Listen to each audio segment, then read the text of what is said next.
When you use a remote control to change channels on your TV, your remote is using light waves.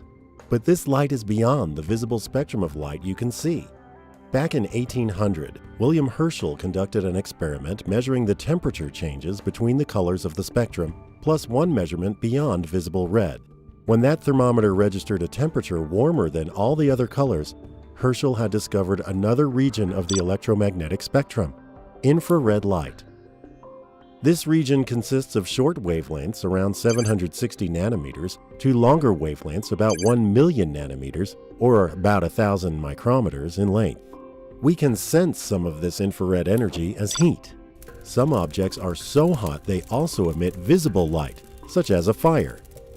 Other objects, such as humans, are not as hot and only emit infrared waves. We cannot see these infrared waves with our eyes alone. However, instruments that can sense infrared energy, such as night vision goggles or infrared cameras, allow us to see these infrared waves from warm objects like humans and animals. Infrared energy can also reveal objects in the universe that cannot be seen with optical telescopes. Infrared waves have longer wavelengths than visible light and can pass through dense regions of gas and dust with lower scattering and absorption. When you look up at the constellation Orion, you see only the visible light. But NASA's Spitzer telescope was able to detect nearly 2,300 planet-forming disks in the Orion Nebula by sensing the infrared glow of their warm dust. Each disk has the potential to form planets and its own solar system. Incoming ultraviolet, visible, and a limited portion of infrared energy, together sometimes called shortwave radiation, from the Sun drives our Earth system. Some of this radiation is reflected off of clouds, and some is absorbed in the atmosphere. Larger aerosol particles in the atmosphere interact with and absorb some of the radiation, causing the atmosphere to warm. The heat generated by this absorption is emitted as long-wave infrared radiation, some of which radiates out to space. The solar radiation that does pass through Earth's atmosphere is either reflected off snow, ice, or other surfaces, or is absorbed by the Earth's surface. This absorption of radiation warms the Earth's surface, and this heat is emitted as long-wave radiation into the atmosphere, which allows only a small amount to radiate out to space.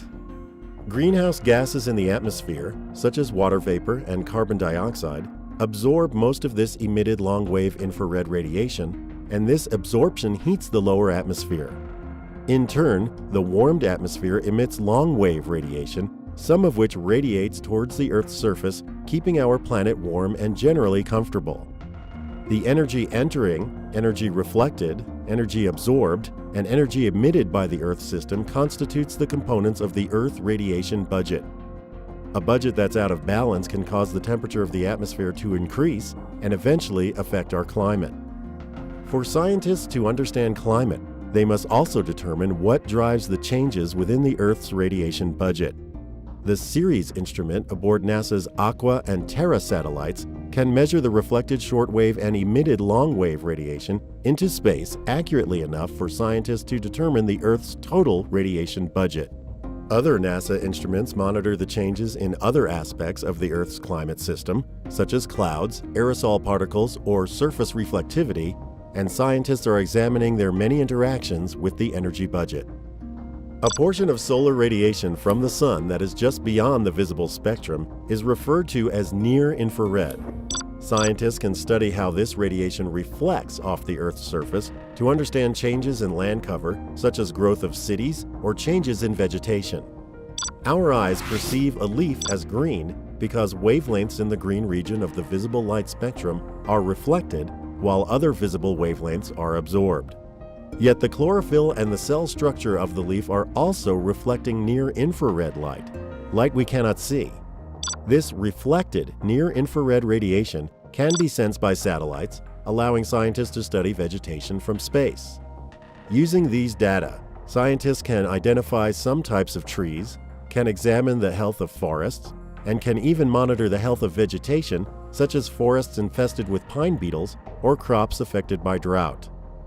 Studying the emission and reflection of infrared waves helps us to understand the Earth system and its energy budget. Near-infrared data can also help scientists study land cover, such as changes in snow, ice, forests, urbanization, and agriculture.